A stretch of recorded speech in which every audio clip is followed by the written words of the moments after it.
Hello നമസ്കാരം. അപ്പോൾ ഇന്നത്തെ ക്ലാസ് എന്ന് പറയുന്നത് നമ്മളെ സൈക്കോളജിയുമായി ബന്ധപ്പെട്ട ക്ലാസ്സാണ്. നമ്മൾ സൈക്കോളജിയിൽ ക്ലാസ് എടുത്തിട്ടുണ്ടായിരുന്നു. നമ്മൾ സമീപനങ്ങളെ കുറിച്ചും അതുപോലെ വ്യക്തിത്വങ്ങളെ കുറിച്ചും അല്ലേ, വ്യക്തിത്വ വികാസം അങ്ങനെ എന്തോ നമ്മളൊരു ക്ലാസ് എടുത്തിട്ടുണ്ടായിരുന്നു അല്ലേ. ഇന്ന് നമ്മൾ കുറച്ചധികം വിദ്യാഭ്യാസ മനഃശാസ്ത്രവുമായിട്ട് ക്ലാസ് എടുക്കാവുന്നതാണ്. ഞാൻ ഫസ്റ്റ് എടുക്കാൻ പോകുന്നത് നമ്മൾ വിദ്യാഭ്യാസ മനഃശാസ്ത്ര പഠനത്തിൻ്റെ ചില ഉപകരണങ്ങൾ. എന്താണ് വിദ്യാഭ്യാസ മനഃശാസ്ത്ര പഠനത്തിൻ്റെ ചില ഉപകരണങ്ങളും തന്ത്രങ്ങളുമാണ് നമ്മൾ ഇന്നത്തെ ക്ലാസ്സിൽ എടുക്കാൻ പോകുന്നത് കേട്ടോ. പഠനത്തിൻ്റെ ഉപകരണങ്ങളും തന്ത്രങ്ങളും. അപ്പോൾ എന്തൊക്കെയാണെന്ന് നോക്കാം.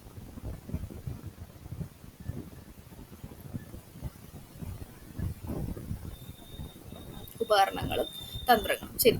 അപ്പോൾ ഒന്നാമതാണ് നമ്മുടെ ദത്തശേഖരണത്തിനുള്ള ഉപകരണങ്ങൾ എന്ന് പറയുന്നത്. എന്താണ് ദത്തശേഖരണത്തിനുള്ള ഉപകരണങ്ങൾ? ദത്തശേഖരണത്തിനുള്ള ഉപകരണം എന്ന് പറയുമ്പോൾ നമ്മൾ അതിൽ ദത്തശേഖരണം എന്ന് പറഞ്ഞാൽ എന്താണ്? ഡാറ്റ കളക്ഷൻ ആണ് കേട്ടോ. ദത്തശേഖരണം എന്ന് പറഞ്ഞാൽ എന്താണ്? Data collection. ദത്തം എന്ന് പറഞ്ഞാൽ ഡാറ്റ എന്നാണ് അർത്ഥം. അപ്പോൾ ഈ ഉപകരണം അഥവാ ഈ ടൂള് ഏതൊക്കെയാണെന്ന് നോക്കാം. അതായത് നമുക്കിപ്പോൾ ഒരു കുട്ടിയുടെ കാര്യം അറിയണമെങ്കിലോ, ഒരു വിദ്യാലയത്തിൽ പഠിക്കുന്ന ഒരു കുട്ടിയുടെ കാര്യങ്ങൾ, ആ കുട്ടിയുടെ സ്വഭാവം, ആ കുട്ടിയുടെ വ്യവഹാരം അറിയണമെങ്കിലൊക്കെ യൂസ് ചെയ്യാൻ പറ്റുന്ന ചില ഉപകരണങ്ങൾ നമുക്ക് ഏതൊക്കെയാണെന്ന് നോക്കാം. ഒന്നാമത്തേതാണ് ശോധകം. ഏതാണ്? ശോധകം അഥവാ ടെസ്റ്റ് എന്ന് പറയുന്നത്. ഏതാണ്? ശോധകം അഥവാ ടെസ്റ്റ്. രണ്ടാമത്തേതാണ് സംഭവ വിവരണ രേഖ. എല്ലാവരും കേട്ടിട്ടുണ്ടായിരിക്കും സംഭവ വിവരണ രേഖ അഥവാ അനക്ഡോട്ടൽ റെക്കോർഡ്. ഏതാണ്? Anecdotal record. മൂന്നാമത്തേതാണ് സഞ്ചിത രേഖ. ഏതാണ്? സഞ്ചിത രേഖ അഥവാ ക്യുമുലേറ്റീവ് റെക്കോർഡ് എന്ന് പറയും. ഏതാണ്? ക്യുമുലേറ്റീവ് റെക്കോർഡ് എന്ന് പറയും. നാലാമത്തേതാണ് ചെക്ക് ലിസ്റ്റ്. ഏതാണ്? Checklist. അഞ്ചാമത്തേതാണ് റേറ്റിംഗ് സ്കെയില്. ആറാമത്തേതാണ് ചോദ്യാവലി അഥവാ ക്വസ്റ്റ്യനെയർ. ഏതാണ്? ചോദ്യാവലി അഥവാ ക്വസ്റ്റ്യനെയർ. ഇത്രയാണ് നമ്മുടെ ദത്തശേഖരണത്തിനുള്ള ഉപകരണങ്ങൾ എന്ന് പറയുന്നത്. ഇതൊക്കെയാണ് ശോധകം, സംഭവ വിവരണ രേഖ, സഞ്ചിത രേഖ, ചെക്ക് ലിസ്റ്റ്, റേറ്റിംഗ് സ്കെയില്, ചോദ്യാവലി. നമുക്ക് എപ്പോഴും എക്സാമിന് ചോദ്യം വരിക ഈ രണ്ട് വ്യക്തികളിൽ നിന്നാണ്. അഥവാ അനക്ഡോട്ടൽ റെക്കോർഡിൽ നിന്നും സംഭവ വിവരണ രേഖയിൽ നിന്നും സഞ്ചിത രേഖയിൽ നിന്നുമാണ് നമുക്ക് എന്ത് വരാറുള്ളത്? എക്സാമിന് ക്വസ്റ്റ്യൻസ് വന്ന് കണ്ടിട്ടുള്ളത്. അപ്പൊ നമുക്ക് നോക്കാം എന്താണ് ശോധകം അഥവാ നമ്മൾ ഒന്നാമത്തെ വ്യക്തിയാണ് ആര്? ശോധകം. നമുക്ക് ശോധകം. എന്താണ് ശോധകം കൊണ്ട് ഉദ്ദേശിക്കുന്നത്? ശോധകം എന്ന് പറഞ്ഞാൽ ടെസ്റ്റ് ആണ്. നമുക്കറിയാം സാധാ പരീക്ഷയാണ് അല്ലേ. അതായത് ഇതിന് വലിയ വിശദീകരണമൊന്നും വേണ്ട. എന്താണ് ശോധകം എന്ന് പറഞ്ഞാൽ നമുക്ക് വിവിധതരം പരീക്ഷകൾ, ഒരു പരീക്ഷ എന്ന് നമുക്ക് തന്നെ പറയാം. ഇതിനൊരു പരീക്ഷ എന്ന് തന്നെ പറയാം. ഇപ്പൊ അതായത് ഉദാഹരണം പറഞ്ഞപ്പോൾ എന്തെങ്കിലും ഒരു കുട്ടിയുടെ വ്യവഹാരത്തെ മനസ്സിലാക്കാൻ വേണ്ടിയിട്ട് ഇപ്പൊ നമ്മൾ ചോദിക്കാറുണ്ട്. ചില ടെസ്റ്റുകൾ നമുക്ക് ചില സ്കൂളിലൊക്കെ പഠിക്കുന്ന സമയത്ത് ചില പേപ്പറുകൾ കിട്ടിയിട്ടുണ്ടായിരിക്കും അല്ലേ. അഥവാ ഏത് തരത്തിലാ, എങ്ങനെയൊക്കെ എന്തെങ്കിലും ഒരു സംഭവം തന്നിട്ട് ഈ സമയത്ത് എങ്ങനെ താങ്കൾ പെരുമാറും അല്ലെ, അങ്ങനത്തെ തരത്തിലൊക്കെ ലിഖിതമായോ അല്ലെങ്കിൽ വാചികമായിട്ടൊക്കെ പരീക്ഷകൾ നടത്തിയിട്ട് ദത്തങ്ങൾ ശേഖരിക്കുന്നുണ്ട്. ഇതാണ് ശോധകം എന്ന് പറയുന്നത്. ഇതിന് വലിയ വിശദീകരണമോ ഇതുവരെ ചോദിച്ചിട്ടോ ഇല്ല. ഇനി നമ്മളുടെ പ്രധാനപ്പെട്ട വ്യക്തിയാണ് രണ്ടാമത്തെ ആള്, സംഭവ വിവരണ രേഖ. എഴുതി വെച്ചോളൂ, ഇതിൽ നിന്നൊരു ചോദ്യം ഷുവറാണ്. സംഭവ വിവരണ രേഖ അഥവാ അനക്ഡോട്ടൽ റെക്കോർഡ് എന്ന് പറയുന്നത്. Anecdotal record. എന്താണ് സംഭവ വിവരണ രേഖ എന്ന് പറഞ്ഞാൽ? സംഭവ വിവരണ രേഖ എന്ന് പറഞ്ഞാല് ഇത് പേര് പോലെ തന്നെയാണ് സംഭവം വിവരിക്കുക. ഉദാഹരണം പറഞ്ഞാൽ ഒരു കുട്ടിക്ക് ഇപ്പോ നിലത്തുനിന്ന് ഒരു സ്വർണത്തിന്റെ മാല കിട്ടിയെന്ന് വിചാരിക്കുക.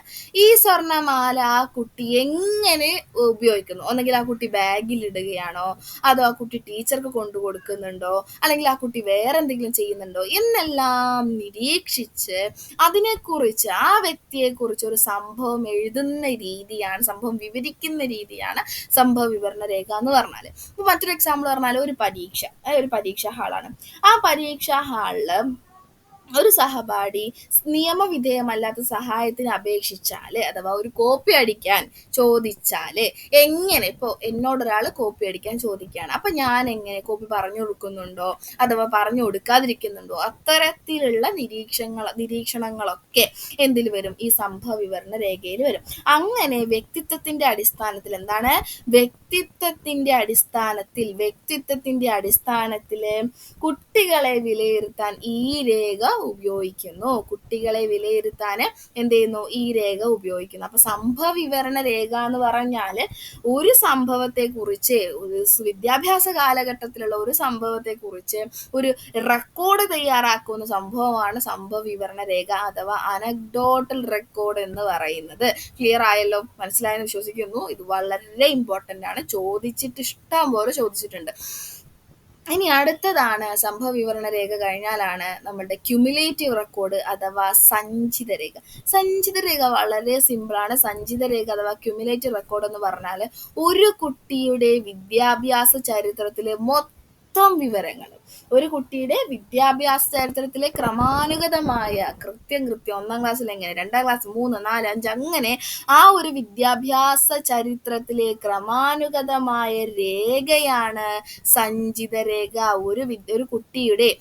ഒരു കുട്ടിയുടെ വിദ്യാഭ്യാസ ചരിത്രത്തിലെ ക്രമാനുഗതമായ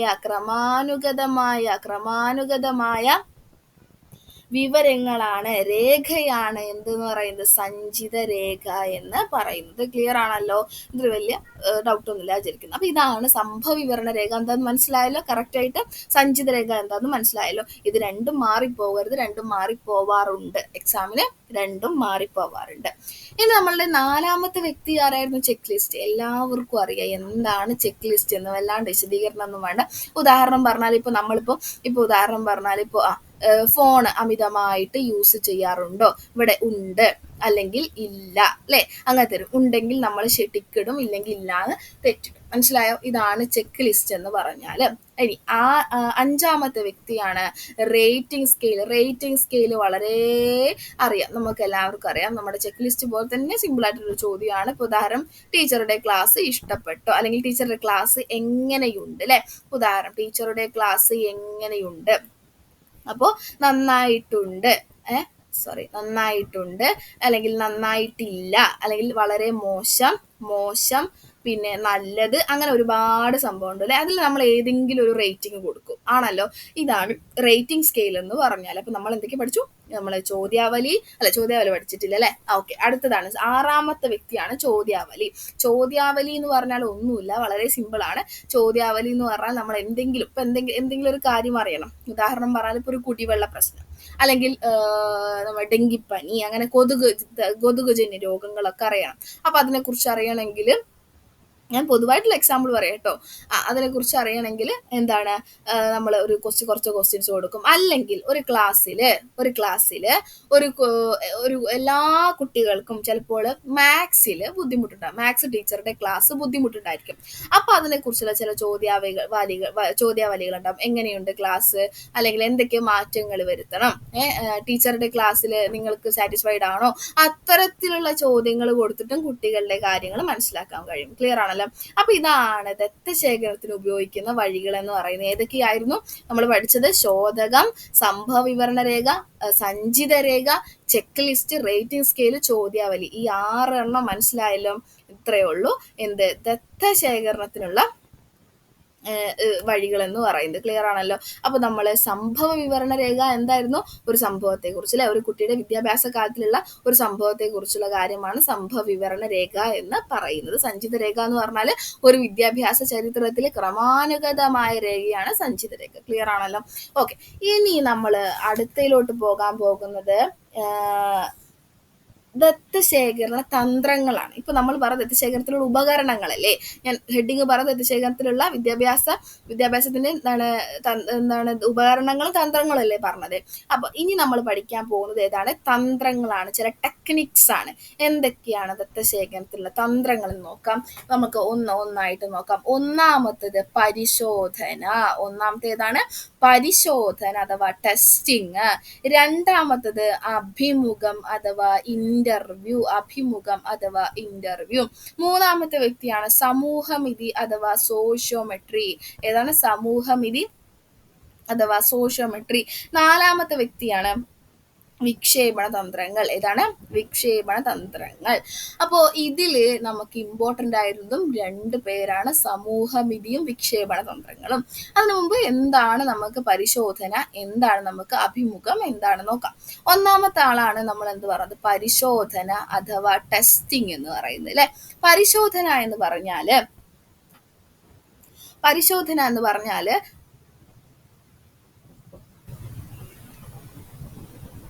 ഓക്കെ. അപ്പൊ നമ്മൾ പരിശോധന എന്ന് പറയുമ്പോൾ എന്താണ് ഇവിടെ പരിശോധനയിൽ ഉദ്ദേശിച്ചത്? അതായത് പഠനത്തിൽ ഉൾപ്പെട്ട ഏതെങ്കിലും ഒരു പ്രതിഭാസം. എന്താണ്? പഠനത്തിൽ ഉൾപ്പെട്ട ഏതെങ്കിലും ഒരു പ്രതിഭാസം നമ്മൾ എന്ത് ചെയ്യുക? ഒരു വ്യക്തിയിൽ ഏതളവിൽ ഉണ്ട് എന്നളക്കാൻ വേണ്ടിയിട്ട് ഉപയോഗിക്കുന്ന തന്ത്രമാണ് പരിശോധന. വലിയ ഇമ്പോർട്ടന്റ് ഇല്ല കാര്യങ്ങൾ. എന്താ പറഞ്ഞത്? ഇപ്പൊ നമ്മളിപ്പോ ഉദ്ദേശിക്കുന്ന എന്തെങ്കിലും ഒരു പ്രതിഭാസം, നമ്മളുടെ വിഷയത്തിൽ, നമ്മളെ പഠനത്തിൽ ഉൾപ്പെട്ട ഏതെങ്കിലും ഒരു പ്രതിഭാസം നമ്മൾ ആരിലാണോ നോക്കാൻ, അല്ലെങ്കിൽ ഏത് വ്യക്തിയിലാണോ നോക്കേണ്ടത്, ആ വ്യക്തിയിൽ എത്രത്തോളം ആ ഒരു സ്വഭാവം അല്ലെങ്കിൽ ആ ഒരു പ്രതിഭാസം ഉണ്ട് എന്ന് പരിശോധിക്കുന്ന രീതി തന്നെയാണ് ഈ പരിശോധന അല്ലെങ്കിൽ ടെസ്റ്റിംഗ് എന്ന് പറയുന്നത്. വലിയ ഇമ്പോർട്ടന്റ് ഉള്ള കാര്യമല്ല. ഓക്കെ, നെക്സ്റ്റ് രണ്ടാമത്തെ വ്യക്തിയാണ് അഭിമുഖം അഥവാ ഇന്റർവ്യൂ എന്ന് പറയുന്നത്. നമുക്കറിയാം ഇന്റർവ്യൂ പലതരത്തിലുണ്ട് അല്ലെ. ഇന്റർവ്യൂ എന്ന് ഉദ്ദേശിച്ചത് ഇതേപോലെ തന്നെ ഏതൊരു പ്രതിഭാസമാണോ, അല്ലെങ്കിൽ ഒരു ഉദാഹരണം പറയുമ്പോൾ അധ്യാപകൻ, ഒരു ടീച്ചർ, ആ ടീച്ചർക്ക് ഒരു കുട്ടിയോട് ഗാഠമായ അല്ലെങ്കിൽ വളരെ അടുപ്പമുള്ള ഒരു സാമീപ്യം ലഭ്യമാകുന്ന ഒരു തന്ത്രമാണ് അഭിമുഖം എന്ന് പറഞ്ഞാല്. ഉദാഹരണം പറഞ്ഞാല്, ഇപ്പൊ നമ്മൾ ചെറിയ ക്ലാസ്സിൽ പഠിക്കുമ്പോൾ നമ്മളോടൊരു ടീച്ചർ സംസാരിക്കുക എന്നൊക്കെ പറയുമ്പോൾ, അല്ലെങ്കിൽ നമ്മളുടെ വീട്ടുവിശേഷങ്ങൾ ചോദിക്കാന്ന് പറയുമ്പോൾ നമുക്ക് ഭയങ്കര സന്തോഷമാണ്. ആ ടീച്ചർ എന്റെ കാര്യങ്ങളൊക്കെ ചോദിക്കുന്നുണ്ട്, ആ ടീച്ചറോട് എല്ലാ കാര്യങ്ങളും പറയും. ഇതിലൂടെ എന്താവും? ടീച്ചറുമായിട്ടൊരു കണക്ഷൻ കുട്ടിക്ക് വരും. ആ കുട്ടിയുടെ സ്വകാര്യ കാര്യങ്ങൾ, രഹസ്യ കാര്യങ്ങൾ എന്ത് ചെയ്യും? സംസാരിക്കാൻ തുടങ്ങും ടീച്ചറോട് അല്ലെ. ആ ഒരു രഹസ്യ കാര്യങ്ങള് സംസാരിക്കുന്ന ആ ഒരു രീതിയാണ് എന്തെന്ന് പറയുന്നത്? അഭിമുഖം എന്ന് പറയുന്നത്. ക്ലിയർ ആണല്ലോ. ഇനി ഈ അഭിമുഖം പലതരത്തിലുണ്ട്. ഇപ്പൊ ഉദാഹരണം പറയാം, സർവേ രൂപത്തിൽ അഭിമുഖം ഉണ്ട്. ഓക്കെ, സർവേ രൂപത്തിലുള്ള അഭിമുഖം ഉണ്ട്. ഇതൊന്നും ഇമ്പോർട്ടന്റ് അല്ല കേട്ടോ. സർവേ രൂപത്തിലുണ്ട്. അതുപോലെ തന്നെ ഇപ്പൊ ഒരു രോഗപരിഹാരത്തിനാണ്, രോഗപരമായിട്ട് എന്തെങ്കിലും ഒരു കുട്ടി, നമുക്കറിയാം നമ്മളെ സ്വകാര്യമായിട്ട് ചില കുട്ടികൾക്ക് എന്തെങ്കിലും വലിയ സീരിയസ് ഇഷ്യൂസ് ഒക്കെ ഉണ്ടെങ്കിൽ അധ്യാപകരെ വിളിച്ചിട്ട് എന്താ പ്രശ്നം, എന്തൊക്കെ പറ്റിയത്, എന്തെല്ലാം ഞങ്ങൾ താങ്ങായിട്ട് ചെയ്യണം തുടങ്ങിയ കാര്യങ്ങളൊക്കെ ചോദിക്കാം. അതിൽ രോഗപരമായിട്ട് എന്താണ്? ചികിത്സോന്മുഖ അഭിമുഖമുണ്ട്. അതുപോലെ തന്നെ കൗൺസിലിംഗ് അഭിമുഖമുണ്ട്. അതായത് ഇപ്പൊ ചില നമ്മൾ ക്ലാസ്സുകളിൽ കാണാറുണ്ട് അല്ലെ. ചില കുട്ടികൾ വളരെയധികം സങ്കടപ്പെട്ട് ഗ്ലൂമി ആയിട്ടിരിക്കും, നമ്മൾ കാണാറുണ്ട്. അപ്പൊ ആ കുട്ടിയെ നമ്മൾ അടുത്തോട്ടിരുന്ന് എന്താണ് പ്രശ്നം എന്ന് ചോദിക്കുകയും ആ കുട്ടിയെ ആശ്വസിപ്പിക്കുകയും അത് വേണ്ട പരിഹാര കാര്യങ്ങൾ ചെയ്തു കൊടുക്കുകയും ഒക്കെ ചെയ്യുന്ന രീതി എന്തുണ്ട്? ഈ ഒരു കൗൺസിലിംഗിൽ ഉണ്ട് അല്ലെ. കൗൺസിലിംഗ് അഭിമുഖത്തിലുണ്ട്. പിന്നെ ആസൂത്രിതമല്ലാത്ത അഭിമുഖമുണ്ട്. ആസൂത്രിതമല്ലാത്ത അഭിമുഖം എന്ന് പറഞ്ഞാൽ ഇപ്പൊ വെറുതെ ഒരു ടീച്ചർ ഒരു കുട്ടിയുടെ കാര്യങ്ങൾ അറിയാൻ ഉദ്ദേശിച്ചു, അത്രമാത്രം. പിന്നെ ആസൂത്രിതമായതുണ്ട്, അർദ്ധാസൂത്രിതമായതുണ്ട്. അങ്ങനെ പലതരത്തിലുള്ള അഭിമുഖങ്ങൾ ഈ ഒരു അഭിമുഖത്തിൽ ഉൾപ്പെടുന്നുണ്ട്. മനസ്സിലായല്ലോ? അപ്പൊ നമ്മൾ പരിശോധന അതുപോലെ തന്നെ അഭിമുഖം തുടങ്ങിയ രണ്ട് കാര്യങ്ങൾ പഠിച്ചു. ഇനി നമുക്ക് പഠിക്കാനുള്ള വളരെ ഇമ്പോർട്ടന്റ് ആയിട്ടുള്ള ഒരു കാര്യമാണ് ആര്? നമ്മളുടെ സമൂഹമിതി എന്ന് പറയുന്നത്. ആരാണ്? സമൂഹമിതി എന്ന് പറയുന്നത്. സമൂഹമിതി അഥവാ സോഷ്യോമെട്രി എഴുതി വെച്ചോളൂ. ഇത് എക്സാമിന് ചോദിക്കും. എന്താണ്? എക്സാമിന് ഈ ഒരു ക്വസ്റ്റ്യൻ ചോദിക്കും. സമൂഹമിതിയിൽ നിന്ന് വളരെ ഇമ്പോർട്ടന്റ് ആയിട്ടുള്ള ചോദ്യമാണ്. സമൂഹമിതി എന്ന് പറഞ്ഞാല് ഇത് കണ്ടുപിടിച്ചത് ആരാണ്? JL മൊറീനോ ആണ് ഇത് കണ്ടുപിടിച്ചത് കേട്ടോ. JL മൊറീനോ ഇത് ചോദിച്ചിട്ടുണ്ട്. സമൂഹമിതി അഥവാ സോഷ്യോമെട്രി കേട്ടോ. സോഷ്യോമെട്രി JL മൊറീനോ ആണ് ഇത് കണ്ടുപിടിച്ചത്. എന്താണ് ഇവിടെ പറയുന്നത്? ഇപ്പൊ ഉദാഹരണം പറ, ഒരു ക്ലാസ്സില് എല്ലാവർക്കും ഇഷ്ടപ്പെടുന്ന ചില കുട്ടികൾ ഉണ്ടായിരിക്കും, ഇഷ്ടപ്പെടാത്ത കുട്ടികൾ ഉണ്ടായിരിക്കും. ചില കുട്ടികൾ ചിലവരെ ആക്സെപ്റ്റ് ചെയ്യും, ചില കുട്ടികളെ നിരസിക്കും. ഇത്തരത്തിലുള്ള ഒരു ക്ലാസ് മുറിയില് ഉദാഹരണം പറയാം, ഒരു സമൂഹത്തിൽ നടക്കുന്ന ചില എന്താണ് നമ്മൾ ആക്സെപ്റ്റ് ചെയ്യുന്നതിനെ അല്ലെങ്കിൽ നിരസിക്കുന്നതിനുള്ള അതിനൊക്കെ അളക്കാവുന്ന ഒരു സംഭവമാണ് സമൂഹമിതി എന്ന് പറയുന്നത്. ഇതിൽ JL മൊറീനോ നമുക്ക് വിശദീകരിച്ച് തന്നിട്ടുള്ള ചില സംഭവങ്ങളുണ്ട്. ഒന്നാമത്തെ ആളാണ് സ്റ്റാർ. ആരാണ്? സ്റ്റാർ എന്ന് പറഞ്ഞാൽ എല്ലാ കുട്ടികൾക്കും ഇഷ്ടപ്പെട്ട ഒരു വ്യക്തി. എല്ലാവർക്കും ഇഷ്ടപ്പെട്ട ഒരു കുട്ടി ഉണ്ടായിരിക്കും, അതാണ് സ്റ്റാർ എന്ന് പറയുന്നത്. പിന്നെ രണ്ടാമത്തെ ആളാണ് ക്ലിക്കുകൾ എന്ന് പറഞ്ഞാൽ ഇപ്പൊ എനിക്ക് വേറെ ഒരുത്തിയെ ഇഷ്ടമാണ്, അവൾക്ക് വേറെ ഒരുത്തിയെ ഇഷ്ടമാണ്, അവൾക്ക് എന്നെ ഇഷ്ടമാണ്, അങ്ങനെ പരസ്പരം ഒന്നും രണ്ടും മൂന്നും തമ്മിലുള്ള ഒരു ബന്ധമാണ് ക്ലിക്കുകൾ എന്ന് പറയുന്നത്. ഇതാണ് ക്ലിക്സ് എന്ന് പറയുന്നത്. ഇനി അടുത്തതാണ് ഗ്യാങ് എന്ന് പറഞ്ഞാൽ ഒരു അഞ്ചോ ആറോ ഒക്കെ ആളുകൾ ഉണ്ടായിരിക്കും ഈ ഒരു ഗ്യാങ്ങിൽ എന്ന് പറയുന്നത്. അതായത് അങ്ങോട്ടും ഇങ്ങോട്ടും ഒക്കെ ഇഷ്ടപ്പെടുന്ന ഒരു സംഭവമാണ് ഗ്യാങ്. പറയാം, ചിലപ്പോൾ ഗ്യാങ്ങിൽ നമുക്ക് ഇഷ്ടപ്പെടാത്തവരുണ്ടായിരിക്കും, പക്ഷെ നമുക്ക് വേറെ ആൾ ഇഷ്ടമുള്ളതുകൊണ്ട് നമ്മൾ ആ ഗ്രൂപ്പിൽ നിൽക്കും അല്ലെ. അതാണ് ഗ്യാങ്. പിന്നെ ഒരാളുണ്ട് ഒറ്റപ്പെട്ടവൻ, ആർക്കും വേണ്ടാത്തവനാണ് ഒറ്റപ്പെട്ടവൻ. ഇത്തരത്തിലുള്ള സംഭവമാണ് സമൂഹമിതി അഥവാ സോഷ്യോമെട്രി എന്ന് പറയുന്നത്. JL മൊറീനയാണ് ഇതിന്റെ വക്താവ് എന്ന് പറയുന്നത്. ഏതൊക്കെയാണ്? സ്റ്റാർ, ക്ലിക്സ്, ഗ്യാങ്, ഒറ്റപ്പെട്ടവൻ അല്ലെ, ഐസൊലേറ്റ്സ് കേട്ടോ. Star, clicks, gang, isolates. Okay ആണല്ലോ. ഇത് വളരെ വളരെ വളരെ ഇമ്പോർട്ടന്റ് ആണ്. എക്സാമിന് കറക്റ്റ് ചോദിക്കും, ഒരു മാർക്ക് ഉറപ്പിക്കാം. ഓക്കെ, ഇനി അത് കഴിഞ്ഞിട്ടും നമുക്ക് ചോദിക്കാവുന്ന ഒരാളാണ് ആര്? വിക്ഷേപണ തന്ത്രങ്ങൾ. ആരാണ്?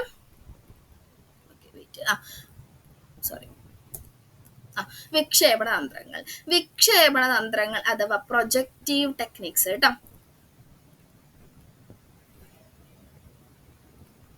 അഥവാ പ്രൊജക്റ്റീവ് ടെക്നിക്സ്. എന്താണ് ഈ വിക്ഷേപണ തന്ത്രങ്ങൾ എന്ന് പറഞ്ഞാൽ, ഇപ്പൊ നമ്മൾ പറഞ്ഞു അഭിമുഖം അല്ലെ, അതുപോലെ പരിശോധന, ഇതൊക്കെ എന്താ? ഒരു വ്യക്തിയിൽ നിന്ന് നേരിട്ട് നമ്മൾ ചോദിച്ചറിയല്ലേ എന്തൊക്കെയാ പ്രശ്നം, എന്നാൽ ചിലവരുണ്ട് എത്ര ചോദിച്ചാലും പറയില്ല അല്ലെ. അവരുടെ മനസ്സിലുള്ള വിഷമങ്ങളോ മനസ്സിലുള്ള കാര്യങ്ങളോ അവർ നമുക്ക് പിടിക്കാനേ കഴിയില്ല. അങ്ങനെ വ്യക്തിയിൽ നിന്ന് നേരിട്ട് ശേഖരിക്കാനാവാത്ത ദത്തങ്ങൾ അല്ലെങ്കിൽ ഡാറ്റാസ് കണ്ടെത്താൻ വേണ്ടിയിട്ട് ഉപയോഗിക്കുന്ന തന്ത്രങ്ങളാണ് എന്തെന്ന് പറയുന്നത്? ഈ ഒരു വിക്ഷേപണ തന്ത്രങ്ങൾ എന്ന് പറയുന്നത് കേട്ടോ. എന്താണ്? വ്യക്തിയിൽ നിന്ന് നേരിട്ട് നമുക്ക് ആക്സെപ്റ്റ് കിട്ടാത്ത ദത്തങ്ങൾ കേട്ടോ, അത് നമ്മൾ കണ്ടെത്താൻ വേണ്ടിയിട്ട് യൂസ് ചെയ്യുന്ന മെത്തേഡാണ് വിക്ഷേപണ തന്ത്രങ്ങൾ എന്ന് പറയുന്നത്. അത്രമാത്രം മനസ്സിലാക്കി വെക്കുക. അതിൽ ഉപയോഗിക്കുന്ന മെത്തേഡ്സ് ജസ്റ്റ് പഠിക്കുക, കാരണം ചോദിക്കാറുണ്ട് താഴെ തന്നിരിക്കുന്നതിൽ വിക്ഷേപണ തന്ത്രം അല്ലാത്തത് ഏത്, അല്ലെങ്കിൽ വിക്ഷേപണ തന്ത്രമായത് ഏത് എന്നുള്ള ചോദ്യങ്ങൾ കേട്ടറ്റിന് വന്നിട്ടുണ്ട്. ഉദാഹരണം പറഞ്ഞാൽ, ഒന്ന് റോഷ മഷിയൊപ്പ് പരീക്ഷ ചോദിച്ചിട്ടുണ്ട്. റോഷ മഷിയൊപ്പ് പരീക്ഷ ഇതിനൊരു എക്സാമ്പിൾ ആണ്. അടുത്തതാണ് തീമാറ്റിക് അപ്പർസെപ്ഷൻ ടെസ്റ്റ്. എന്താണ്? തീമാറ്റിക് അപ്പർസെപ്ഷൻ ടെസ്റ്റ് അഥവാ TAT എന്ന് പറയും. പിന്നെ അടുത്ത ഇത്തരത്തിലുള്ള ചില എക്സാമ്പിൾസ്, ഇതൊക്കെയാണ് എന്ത്? വിക്ഷേപണ തന്ത്രങ്ങൾ എന്ന് പറയുന്നത്. പിന്നെ ഈ തീമാറ്റിക് അപ്പർസെപ്ഷൻ ടെസ്റ്റ് കണ്ടെത്തിയത് ആരാണ്? മുറയാണ് കേട്ടോ. എഴുതി വെക്കാം, മുറ. ഓക്കെ, അപ്പൊ ഇതാണ് എന്ത്? വിക്ഷേപണ തന്ത്രം പറഞ്ഞാൽ എന്താണ്? ഒരു വ്യക്തിയിൽ നിന്ന് നമുക്ക് ലഭിക്കാത്ത അല്ലെ, വ്യക്തിയിൽ നിന്ന് നേരിട്ട് ലഭിക്കാനാവാത്ത ദത്തങ്ങൾ കണ്ടെത്താൻ വേണ്ടിയിട്ട് ഉപയോഗിക്കുന്ന തന്ത്രങ്ങളാണ് ഈ വകുപ്പിൽ പെടുന്നത്. ക്ലിയർ ആണല്ലോ. അപ്പൊ ഇത്രയാണ് വിദ്യാഭ്യാസ മനഃശാസ്ത്രത്തിന്റെ ഉപകരണങ്ങളും തന്ത്രങ്ങളും എന്ന് പറയുന്നത്. ബാക്കി അടുത്ത ക്ലാസ്സിൽ എന്താണ് ഇപ്പൊ തന്നെ ഇടാട്ടോ. അടുത്ത ക്ലാസ് നമുക്ക് വികസന മനഃശാസ്ത്രത്തെ കുറിച്ചാണ്. അതും നമുക്ക് വളരെ ഇമ്പോർട്ടന്റ്, എക്സാമിന് ഒരു ചോദ്യം മസ്റ്റ് ആണ്. വളർച്ച വികാസം എന്നുള്ളതിൽ നിന്ന് ഒരു ചോദ്യം മസ്റ്റ് ആണ്. അത് നമുക്ക് അടുത്ത ക്ലാസ്സിൽ ഇടാം. ചാനൽ ഇഷ്ടപ്പെട്ടാൽ സബ്സ്ക്രൈബ് ചെയ്യാം. Thank you.